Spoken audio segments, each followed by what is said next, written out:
I had always been a shy kid growing up. I got teased a lot because of my thin frame and slender appearance. The kids used to call me Sticky Freddy because of this. Even the teacher joined in and would always make jokes from time to time, making me even more or less interested in engaging myself with people. There was one kid named Gerard Pouvrant who always picked on me and made high school feel like hell on earth. For some unknown reasons, I was his favorite punching bag. The other kids were too afraid of him that they would not dare stand up to him. His father was the richest man in town, and their family had a bad reputation of dealing with nuisances their own way. There were rumors circulating at the time that the Pouvrons hired a gang of mafia to guard their house and properties, and to deal with their enemies. Everyone in town was scared shitless of them. I remember thinking that one day when I grow up, I'm going to leave this shithole of a place and move somewhere else. Then I'm going to be super smart and super strong, and I'm going to return to avenge myself. I'm going to make Gerard Pouvron pay for torturing me in high school. But of course, life is not that predictable. I did move out of town after high school and continued on my journey to adulthood with mental scars from my early adolescence. After many years of living in the city, I gradually became more confident in my own skin. Soon, the name Gerard Pouvron had ceased to evoke fear in me to the point I no longer felt a sudden pang of nausea at the mention or thought of it. I had various jobs to pay for my tuition fees at uni, and I did very well. When I returned to my town, I was told that Gerard had got killed in a horrible kayaking incident many years ago, only a few weeks after our high school graduation. His parents moved away after the death of their beloved only son, and later I found out that Gerard had enrolled at the same university in the same city I had been living in and had already been accepted. Ironic, isn't it? If the accident had never happened, he would have continued on his bullying terror and driven me mad. But now, come to think of it, I realize something. A delicate thread in this complicated and vulnerable scheme of the universe. A thread of fate whose end had unintentionally latched onto Gerard's brief lifetime because of me. The accident that had claimed Gerard's life would have never happened if I had not decided to go fishing before my departure to the city. He had overheard me telling a friend that I was going to spend time with my cousin down at the lake. Of course, he thought it would be a good opportunity to kick the shit out of me for the last time when nobody else was around. But at the last minute, I changed my mind about it and decided to spend my last days in town helping my uncles at the dairy and earning some more money for my forthcoming journey. Gerard, of course, being ignorant and always thirsty for bloodshed, showed up at the lake waiting for me, but I never did. I had never really planned on hurting him physically if I ever returned to this town, but the worst would be me calling him out on his bullying in public, like on a school reunion event or something to humiliate him. But life works in mysterious ways. I still come to visit my parents from time to time, but I have never really made any effort whatsoever to reconnect with my high school friends. They are merely a painful reminder of a miserable childhood I don't wish to revisit. Bullying transcends the boundary of time and space. Indeed, people like Gerard Pouvrant are everywhere. I still have to deal with them from time to time in my life, but I am much stronger and smarter now. Though, I have to say, what I experienced in my early years of adulthood are still affecting me until today. Gerard Pouvrant may be long gone, but the same terror that he brought with him wherever he went still persists. For me, it was in the form of a horrible and mean-tempered man who also happened to be my boss at work. I loved doing my job, but his tendency to lose cool so easily was making it hard for me to do it. I dreaded going to work every morning. I dreaded answering every phone call just in case it was from him. He would call you names and shout at you for simply not being quick enough or letting the phone ring twice before answering it. One day, I decided I had enough. I confronted him during a meeting and called him out on his shitty behaviors and walked away. It felt so good. For the first time in my life, instead of running away or letting myself being walked over, I decided to stand up for myself and face my bully. And this is how it all started. After I quit my job, I started to go back to my old hobbies, and I even revisited my parents a few times before my trips to various places across Europe. Then, I impulsively purchased a two-way ticket to this beautiful island in the tropics. As soon as I got there, I started to feel like being born again. Rows and rows of green trees and beautiful beaches with white sand glittering in the sun as far as the eyes can see greeted me everywhere I went. The fresh, clean air made me feel so alive and happy. For the first time since I graduated from uni, I was genuinely happy again, genuinely free. I could go anywhere and do anything I wanted. Maybe it had all been what I needed all this time to escape from life for a while and enjoy time with myself.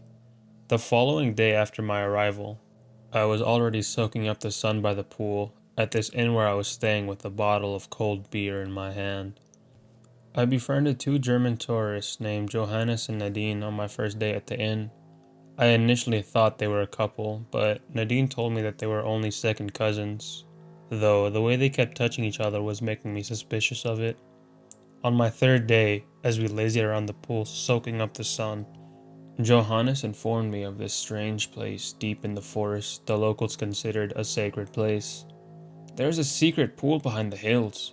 Not too many people know about it, and we often go there to meditate and clear our minds. Just the two of you? I asked. There would be three of us if you decided to join us. He flashed an enigmatic smile on his thin lips. I don't know, I hesitated. How do we get there? I tried to sound indifferent, though in my head I was actually considering his invitation. We know the way, Nadine chimed in. Yes, it is a sacred place. You have to take all your clothes off before entering it. They normally do not let strangers in there, but lucky you, you're with us. So no problem there. Johannes raised his eyebrows. My thoughts went straight to this beautiful hidden paradise in the middle of the forest, where I could see Nadine's naked body laying down in the grass that made her beautiful tan skin stand out starkly against the green. Come join us tomorrow. Sorry, what? I asked. In my head, Nadine and I were already wrestling hard in the grass. It's called Lemba Tedur. What is? The secret place behind the hills over there, right beneath the waterfall. He pointed towards the direction of the gigantic hill formations behind me that looked menacingly tall, yet beautiful. Well, it sounds like a really cool place, but I paused indecisively for a bit. I'm not sure. I'd be happy if you can come, Fred, said Nadine suddenly. Her voice sounded deep and sweet, and I particularly enjoyed how she pronounced my name rolling the R like that. Also, the fact that she used the word I instead of we was already making my heart beat faster. If joining them meant that I got to see her naked, then I had no other choice. I mean, I don't know you guys. Things happen. No offense. We're regulars here. Ask the staff if you don't believe me. Johannes shrugged, obviously not wanting to let me go that easy. I'm kidding. Haha. Oh my god. Yeah, sure. When are we going? I bursted out laughing. Then we'll see you tomorrow. We should get going now. We've been swimming all morning. Johanna stood up and patted me on the shoulder gently. You're gonna love it. Nadine winked, and then she surprised me by suddenly giving me a big hug and kissing me on the cheek. Her body smelled of faint green apple. Wir sind uns dann. Schon ein Tag, she whispered, her lips almost touching the tip of my ear. Merci? I stammered nervously, prompting them both to burst out laughing simultaneously. Meet us tomorrow morning near the small creek in front of the inn. 6 a.m. Don't be late. You're not going to regret it. We promise.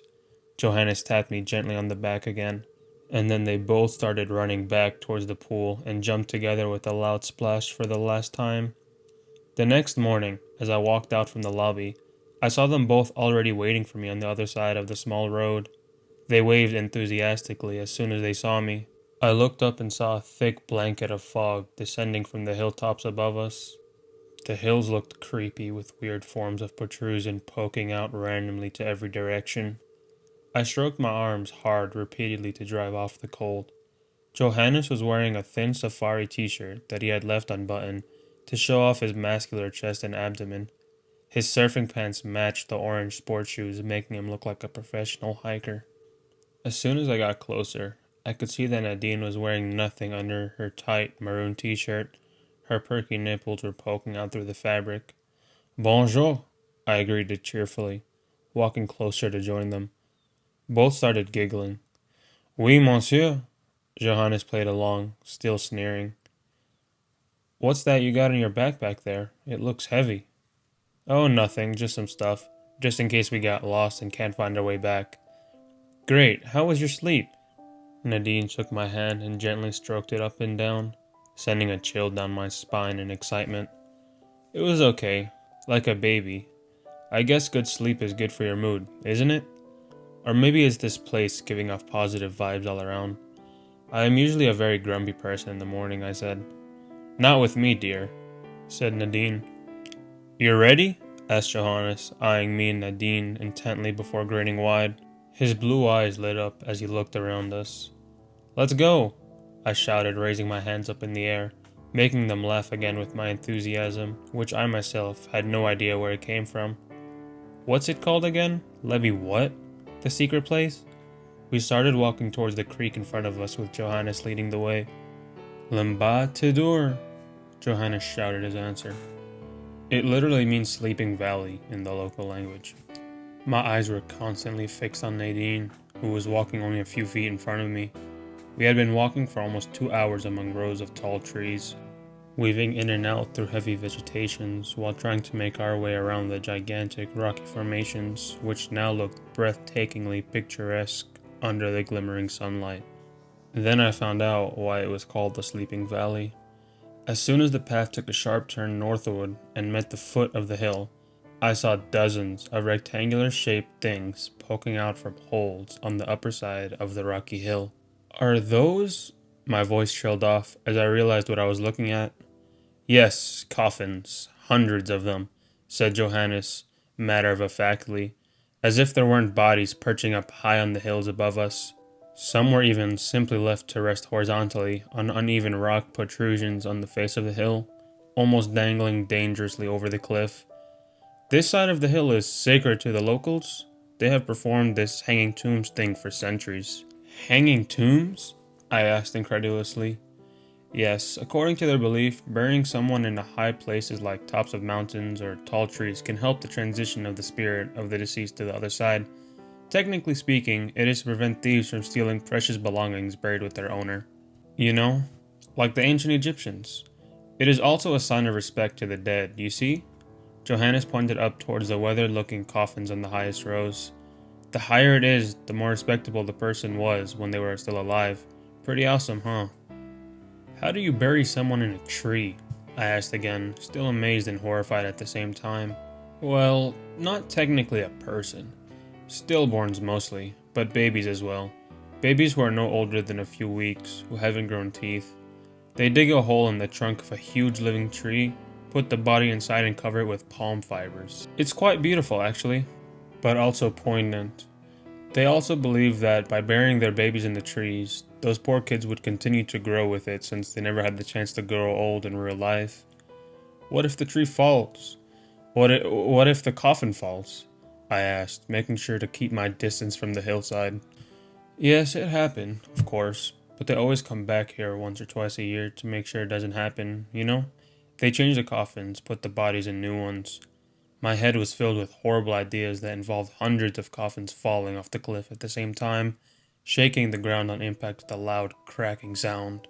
Creepy, I said. Not creepy. Weird and uncommon? Yes. But I personally think it's cool.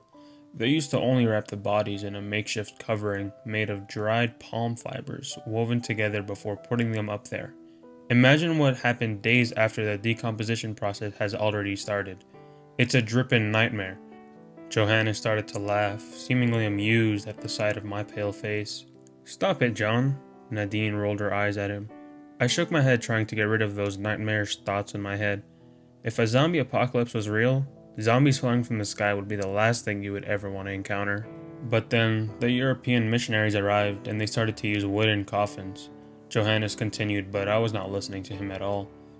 The path took another turn around the hill on its north side before gently curving towards a small clearing. I started to feel a bit relieved now we could no longer see those coffins. Then we arrived at the edge of a basin, which gently sloped down to a grassy path overgrown with trees and bushes. I looked down and saw treetops as far as up north, glimmering in the sun. Right in the middle of the basin in the distance, there was a waterfall which poured into a turquoise pond that looked so inviting and enchanting. "Wow, this is amazing," I blurted out, looking around to take in the beauty that laid before my eyes. The blue sky right ahead only enhanced the greenish golden sheen like a beautiful painting with vivid colors, dreamy yet real at the same time. "Come on." Johannes started taking his clothes off. Nadine threw a glance at me, a smile on her face, and then followed suit. I could only stare at them nervously, unsure what to do. "You can only enter Limba Tador naked," they both urged me, not a single thread of yarn covering their bodies now. "It's okay," said Nadine softly, walking towards me. I found myself struggling hard to focus on something else but her naked body, her platinum hair glistening in the sun. She stroked my cheek gently and landed a kiss on it. I shivered, but the cold had got nothing to do with it. They started making their way down the basin carefully but excited, leaving me alone with my own thoughts on the edge. A little hesitant, I began undressing slowly, and then followed them down. They had disappeared behind a thick curtain of greens that blanketed the whole valley. I could still hear them chattering and laughing heartily a few feet before me. Then I heard something else as soon as I arrived at the bottom of the basin. The gentle roar of the river flowing hidden among the trees somewhere. "Come on up, Fred," shouted Johannes. His voice sounded distant and distorted. "We want to show you something." Then, a loud splash that reverberated through the forest, followed by sounds of laughter and excitement. I quickened my pace as I tried to thread my way through the bushes, careful not to catch my skin on the dangerous-looking thorns, and found them soaking wet sitting under a huge tree, whose branches and twigs twisted and coiled down towards the water like snakes. They were staring at me, and there was a weird look on their faces. I looked around and saw these red and curious-looking mushrooms poking out of the ground everywhere. "What is this place?" I asked them. My voice sounded different, distorted by its own echoes that were bouncing around in the air. "Lemba Tidur," answered Nadine in a whisper. She was standing on a rock a few feet before me on the other side of the river now, but her voice sounded so clear as if she was right next to me. She raised her hand and gestured me to come closer. On her head was a wreath of green made in imitation of a crown, strands of her hair flying into her face as the cold morning breeze blew around her. Then they led me into a rather large clearing among the trees, with the sunlight peeking through the leaves, and I could see decaying bodies scattered about everywhere.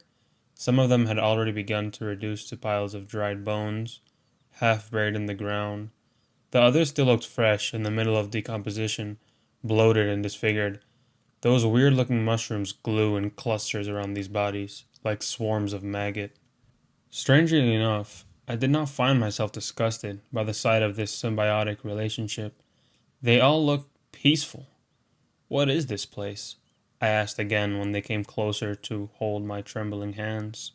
"The sleeping valley, the resting place of the dead," whispered Nadine, her lips brushing against my ear. "The locals bring their dead here to lay them down in their forever resting place.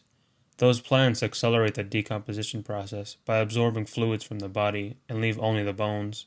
The process triggers a chemical reaction that produces some kind of gas that cancels out the stench of decay," Johannes explained. "Nowadays, it is not the locals only who bring their dead here. People from all over the world who are aware of the existence of this place come to find peace.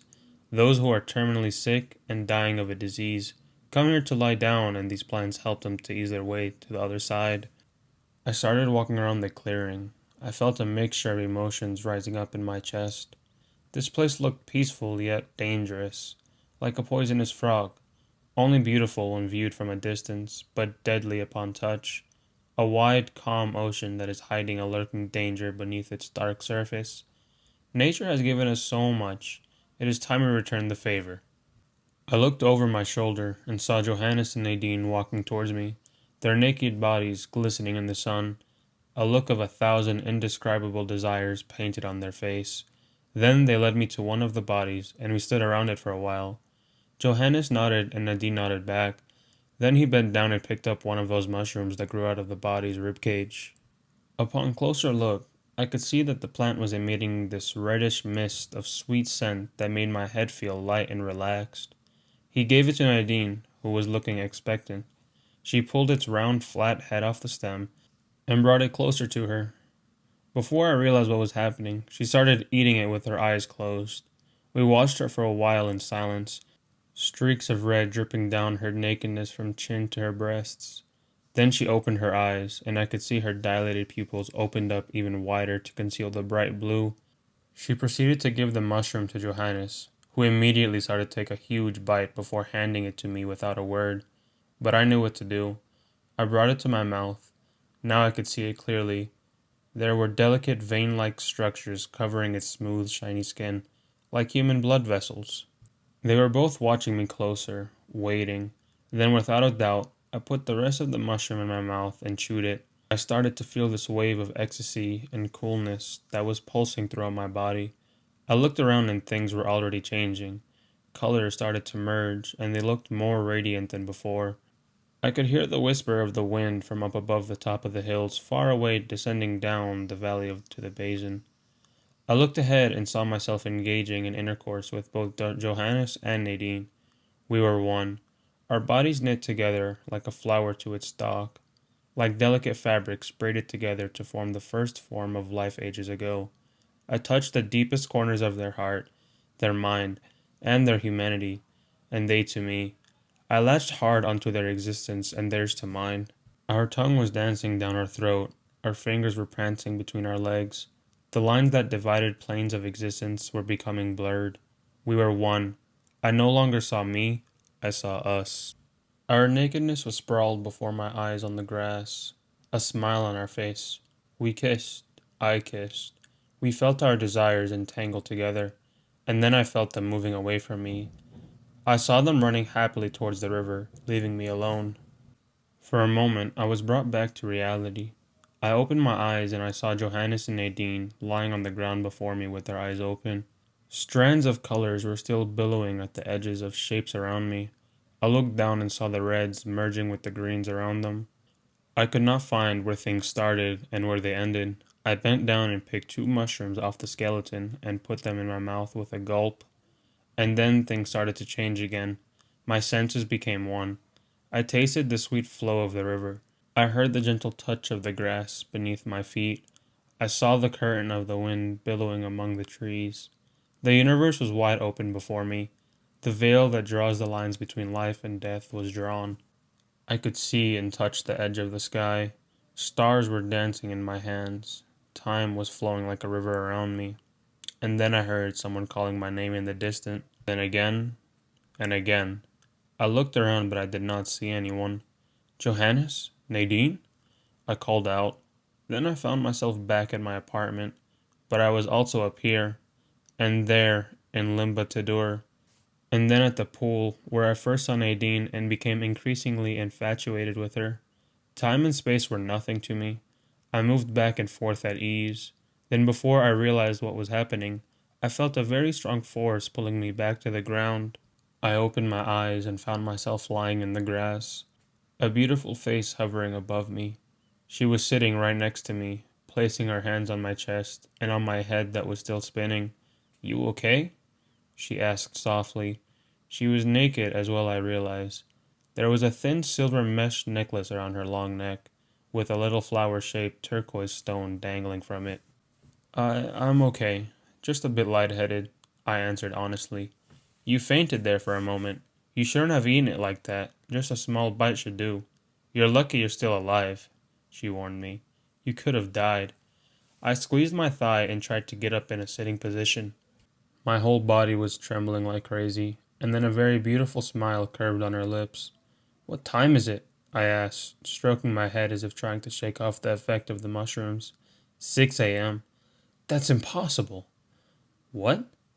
I glanced at my watch and was surprised to see that it was indeed 6 a.m. But how? We started our journey then exactly at around 6 a.m. It must have taken us 3 or 4 hours to get here. So why is it still 6 a.m.? Unless time has stopped all of a sudden. She rolled her eyes. "What day do you think it is now?" She raised one of her eyebrows suspiciously. I tried to think. "Wednesday?" She burst out laughing while tossing her dark red hair back and exhaled. "Then you've been unconscious for 2 days, because today's Friday." What? That can't be true, I protested. Is this a joke? Are you pranking me or something? You're not the only one who has ever been under the influence of these things. The effect is really strong, yeah? It can change your perception of time. As we were making our way back to the inn, fully clothed, she told me her name was Lisa, and that she had visited Limba Tador a few times with her friends before, and I was the first tourist that she had ever encountered there. She said she had seen me trashing around on the ground, as if suffocating, and decided to help, and that's when I had woken up to see her. I was still feeling rather lightheaded when we finally arrived at the inn. She offered to make me a cup of strong tea and asked me to lie down on the couch in the lobby. I've never been that high in my life before, I admitted to her, stroking my face that still felt numb and cold. Suddenly it dawned on me that she had found me trashing around like a madman, naked in the wilderness, and that made me feel so embarrassed. You should be careful there. Don't eat too much of it. It's pretty dangerous. If I hadn't woken you up, you probably would have been trapped in your head under the influence of that plant forever, she said, handing me a cup of tea. Forever? I stammered, feeling a chill down my spine. Well, at least not in a literal sense. Like I said before, it alters how you perceive time.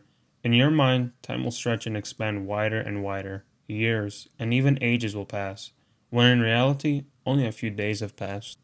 I gulped, imagining my body laying down in the middle of that place for 2 days. No wonder why I felt so sick and tired. When I was under the influence of that thing, I saw things. Of course. It was like in a dream, but it also felt so real. Everything was so beautiful and perfect. Oh, don't hang on to that. What do you mean? Those people there, those bodies, they are not entirely dead, you know. I was already sipping down my tea and paused when I heard her saying that. Not entirely dead? What's that supposed to mean? Their conscience is still there. They're still trapped in there. Physically, they may have been long dead, their bodies reduced to only bones and ashes, but their minds are still intact. They are living a fantasy, unaware of their surroundings. That plant is preserving their self-awareness in the form of illusion that will go on and on forever. They may look dead to us, what with their decaying bodies, but their self-awareness goes on in another plane of existence beyond this life. I shook my head, taking in the horror of what she had just told me. It was a close call for me. I almost got trapped in my own mind for good, a form of existence I did not want to be in. But that's impossible, yes, I know. She guessed my skepticism. But how do you know all of this? My father. He is one of those bodies you saw there. Oh, I'm sorry. It's okay. He was one of the few people like you who had seen what it was like on the other side and figure out how it worked, and he decided to return to reality only to say goodbye to me. After my mother passed away, he felt that he had nothing else to hold on to. And to top things off, he said he had heard her calling his name when he was lying down unconscious on the ground under the plant's influence the first time. He was sure he would see her again, and there was nothing I could do to stop him. But if it was the only way for him to be truly happy again, then I had no choice. It was already killing me slowly seeing him shutting his life off like that after my mother's death, she said, glistening streaks of tears rolling down her cheeks. I'm so sorry. Thanks. I still come here to visit from time to time. Do those tourists know about it? I asked again. Some do, some don't. Those who know, why do they go there anyway? They want to end their own lives. What else? They are disappointed, bored, depressed, and leaving this plane of existence to depart to another sounds like a chance of a lifetime. I remember what Johannes had told me earlier. Those poor people came to Limba Tador with the knowledge that those plants will ease their transition to the other side. I had caught a glimpse of what was there, on the other plane of existence. Though, I had to admit, it was an amazing place. I still didn't want to end like that. I still didn't want to end like that, forever trapped in my own mind, in a distorted version of reality. My whole body started to shake when I thought about what might have happened if Lisa had not found me. It was true that at one point in my life, I had been bored and depressed, to the point where I had felt almost suicidal. But to live in a pale imitation of life like that? No fucking way. Lisa, I took her hand and held it tight. Thank you for saving me. She smiled and nodded her head, strands of her red, wavy hair falling into her face. I still had a few days on that island but I decided to return home earlier than I had planned. As soon as my plane landed, I decided to visit my parents, which is something I had not done in months. My mother looked really surprised when she opened the door, only to see me standing there, watery eyed. If there was something positive I got from my experience in Limba Tador, it would be the fact that deep in my heart, I knew that I wanted to live. I loved my family. Loneliness is a deadly disease that is slowly eating away at the soul and the mind and forcing us into exile, estranged from the people who genuinely love and care about us. A few weeks later, I found another job offered by a friend of mine, and with a new perspective in my life, I started to hold on to only positive thoughts. I no longer considered my job and routines as something boring or time consuming. I did everything with a different approach and point of view. I realized we could never have everything in life, but we can make our own happiness by being thankful for every little good thing that makes us smile and feel that we have purpose. I still keep in touch with Lisa. We would talk on the phone for hours, and the closer we become, the deeper I found myself falling in love with her. The way she was always trying hard to be positive without complaining about everything that did not work out well for her made me fall head over heels in love with her. All my life, I had never met someone who really loved life more than anything else. She opened my eyes and made me realize it was all just how I saw things, that every cloud was a silver lining. I was lost for a moment, and then I met her, and in her, I found the reason I loved life. We were having a long distance kind of thing for 2 years, and I would visit her in her hometown several times a year. And likewise, then one day I found the courage to ask her to marry me, and she said yes. A happy surprise came by the end of the summer that year. Lisa had a job offer in the city I was living in, and she decided to accept it so we can finally move in together. We got married in December. My parents were there, so were her brother, cousin, and two aunts. Our lives were complete. I really enjoyed my new role as a husband. My mother was right. A family was the answer to my loneliness and depression. And then William, our first child, was born. We loved being parents more than anything else. By the time William was finally able to walk, Lisa gave birth to our second son, Nelson. But of course, life is not always rainbow and sunshine. Only a few days after our 20th wedding anniversary, my father passed away from a heart attack. I was crushed. I loved my father so much. He was my hero, my best friend. I fell back into depression and started to use drugs and drink alcohol. Lisa had always been there for me, but there was nothing she could do to ease the pain.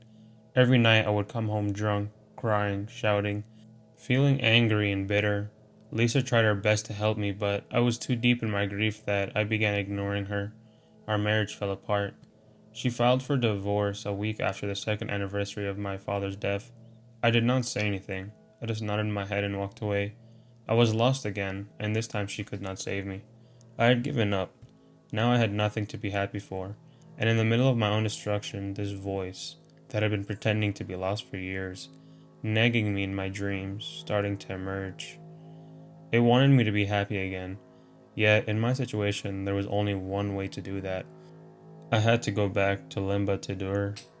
I flew back there the following day after our divorce was finalized. I did not tell anybody where I was going, not even my mother and my kids. They did not deserve to miss a loser like me. It only took a few hours to find it, and it still looked exactly as I remembered it. Beautiful and serene, peaceful. The surface of the river was glistening in the sun. The leaves were fluttering in the wind as I walked down the slope into the mystic world, naked and hopeful, unseen to the rest of the world, as if they had all been waiting for this day. A soft bell-like sound was heard in the air. This is it, I thought. I'm here.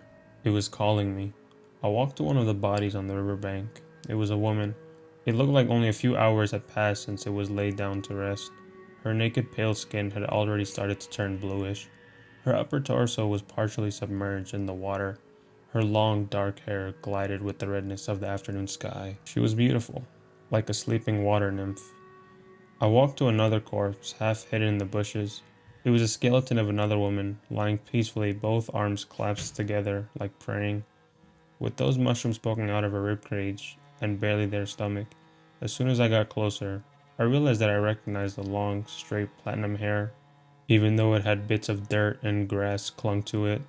Her pretty face was long gone. Her body was almost completely reduced to bones. But there was no doubt it was her. I reached down to touch her disfigured face. Is she still in there somewhere? Far beyond this plane of existence? How many lifetimes has she spent while her body was lying here rotting away? Maybe I was about to find out. I picked one mushroom off her rib, closed my eyes, and without hesitation, I took a huge bite and started to chew it. It tasted weird, I realized. I had not had time to remember how it tasted like the first time, since the effect was already kicking in the second it touched my lips. But this time it was different. I was aware of how it tasted, like a mixture of different fruits that left a very strong, tangy aftertaste. I inhaled deeply and waited. Nothing happened. I waited again. 30 seconds had passed and I could still feel my body. I opened my eyes and saw nothing had changed. I took another bite and waited. Still nothing. I swallowed the whole thing in frustration and waited.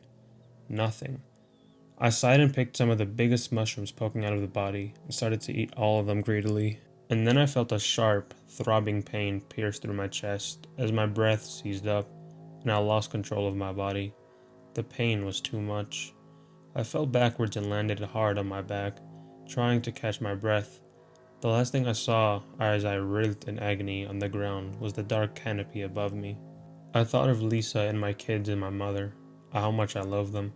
I thought of my father, how much I missed him. I should have never came here for the first time. I should have never came here now. I opened my eyes and immediately regretted it. The blazing sun overhead was hurting my eyes, burning my naked skin. I was sweating all over. My body was shaking hard. A face appeared above me, blocking the sun, her platinum hair glistening in the sun, her face looking pale. Fred? She gasped.